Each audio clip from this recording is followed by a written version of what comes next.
साथियों, next topic है हमारा home language and school language.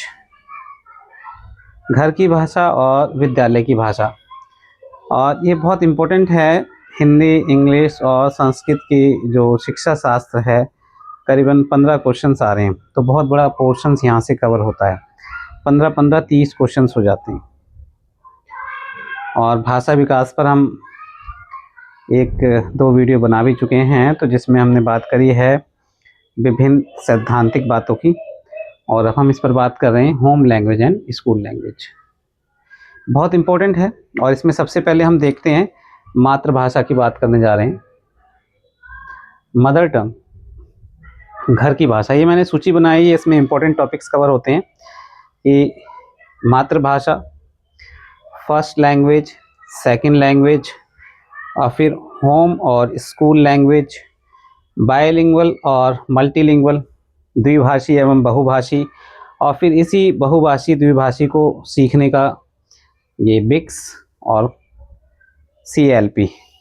तो हम इन्हें देखेंगे। तो हम शुरू करते हैं यहाँ से मातृभाषा से। हम सभी इससे परिचित हैं, जिस भाषा को हम बहुत बेहतर तरीके से समझ पाते हैं, सिर्फ ना अपने आप को बल्कि दूसरों को भी समझते हैं, और अपने आप को बहुत बेहतर तरीके से प्रेजेंट कर पाते हैं, दूसरों से कनेक्ट कर पाते हैं, वो हमारी मातृभाषा है।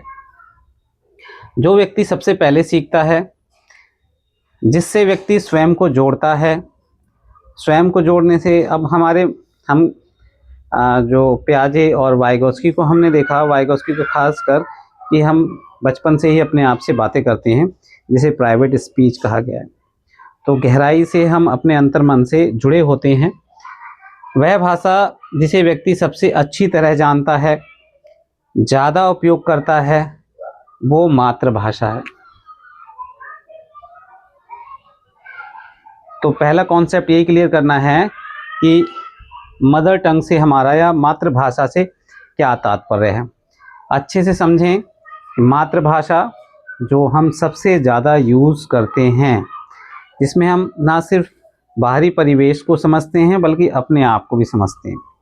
सोते जागते कई बार हम जो दूसरी लैंग्वेजेस हैं उनको प्रेजेंट करने की कोशिश करते हैं, तो पहले अपनी भाषा में सोचते हैं, अपने अंतर की भाषा से सोचते हैं, अपने अंतर मन से उसी भाषा से बात करते हैं। तो वो हमारी मातृभाषा है, जो हम सबसे पहले सीखते हैं।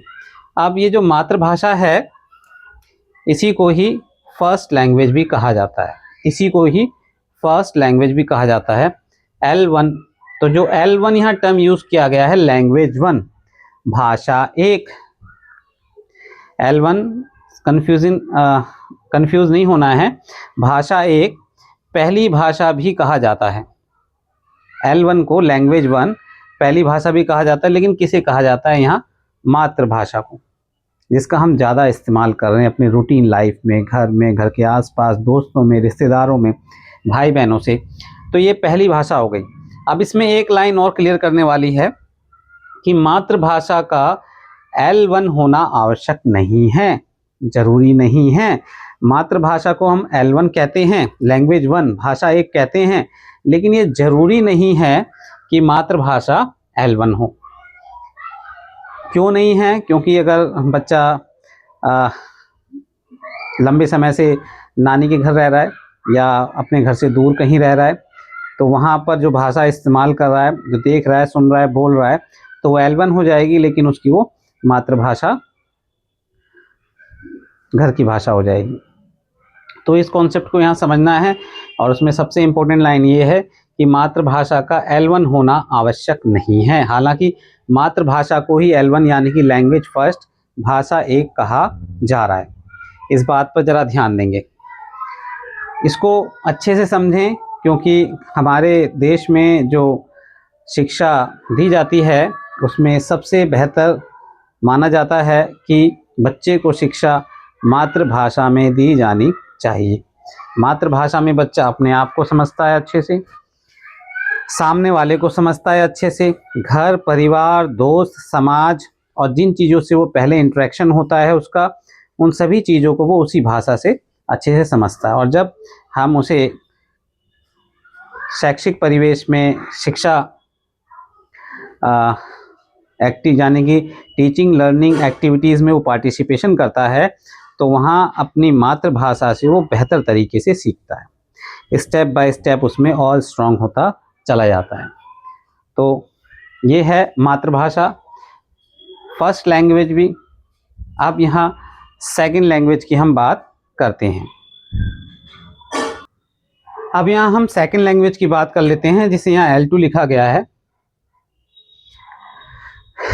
पहली भाषा और या मातृभाषा के बाद जो लैंग्वेज आती है उसे हम सेकंड लैंग्वेज कहते हैं। अब सेकंड लैंग्वेज को भी अच्छे से समझना होगा। एक फॉरेन लैंग्वेज का भी कॉन्सेप्ट है, यानी कि जो सेकंड लैंग्वेज है वो हमारी नॉन नेटिव लैंग्वेज है, गैर देशीय भाषा, और इसे विदेशी भाषा भी कह देते हैं। लेकिन विदेशी भाषा और सेकंड लैंग्वेज में थोड़ा सा अंतर है।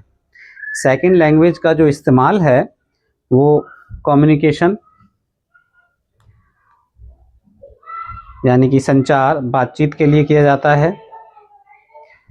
प्रशासन में, प्रशासनिक कार्यों में, जैसे अदालत के नोटिस या कोई ऑर्डर निकल रहा है तो, या सरकारी दफ्तरों में जिस भाषा में काम हो रहा है,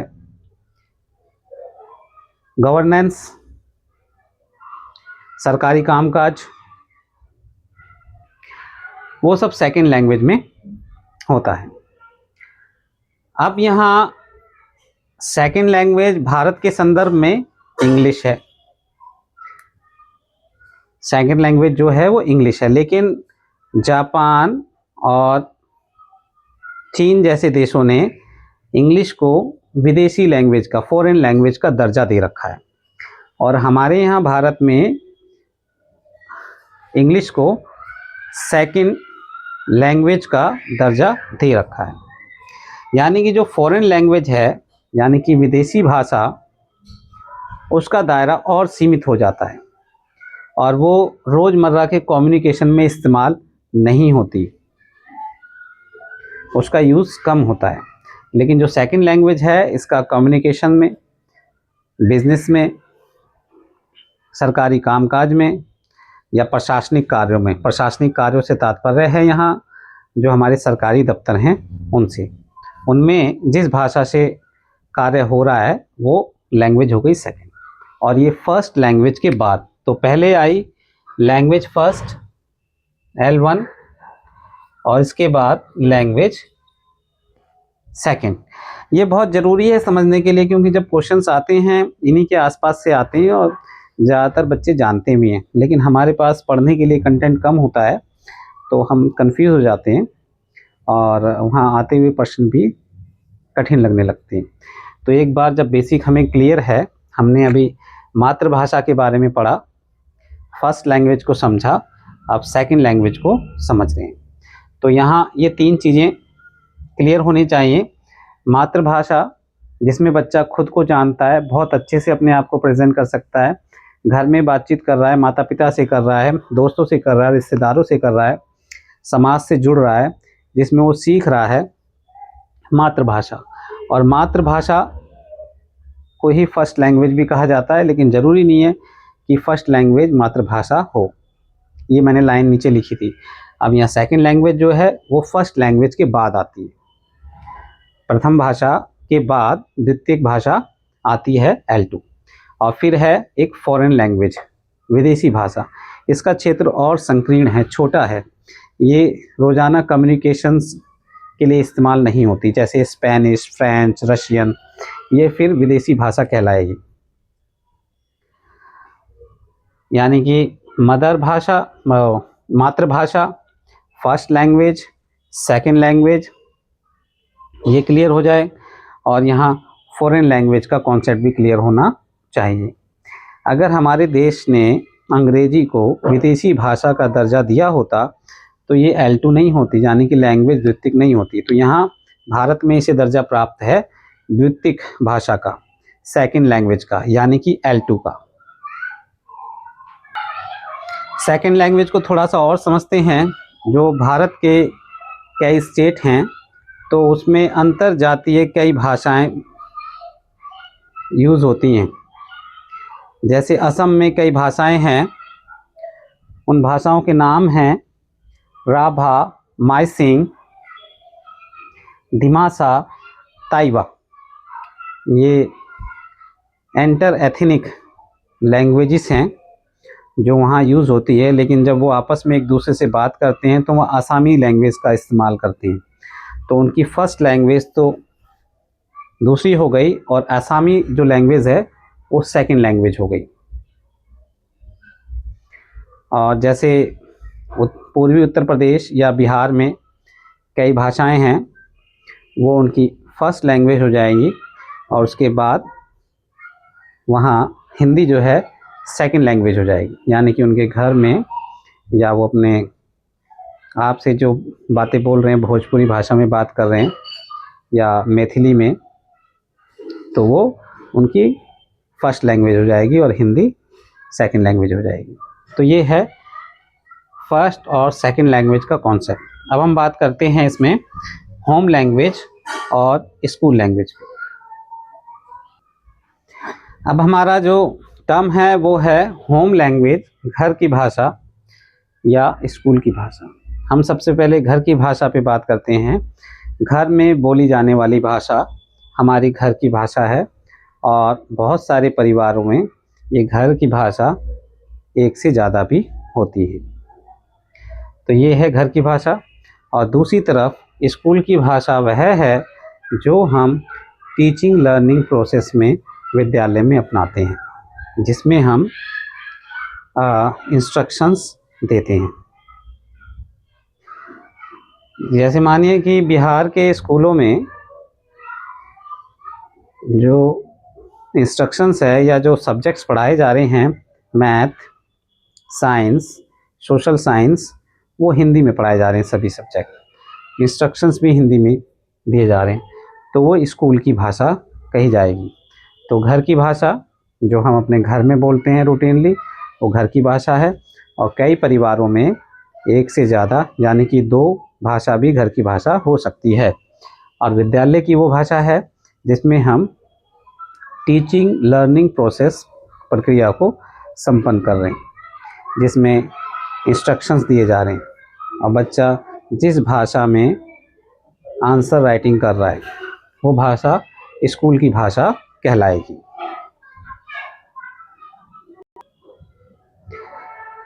रिसर्च के अनुसार जो एकल भाषा मोनोलिंगुअल पर हुई है, उसमें जब बच्चे विद्यालय आते हैं तो लगभग उनका जो शब्द भंडार है वो 3000 के आसपास होता है। और बच्चे उस समय तक कंप्लीट जो वाक्य रचना है उनका उस पर पूरा नियंत्रण होता है। ऐसा कहना है चॉम्स्की का कि जब बच्चा विद्यालय आ रहा है तो उसका शब्द भंडार 3000 शब्दों तक पहुंच चुका होता है और जो वाक्य बनाता है उस पर उसका पूरा कंट्रोल होता है। तो ऐसे में जो उसकी मातृभाषा है, घर की भाषा है, बहुत इम्पोर्टेंट है, जिससे जुड़कर वह संज्ञानात्मक रूप से और लिंग्विस्टिक यानी कि भाषा के रूप से बेहतर तरीके से सीखता है।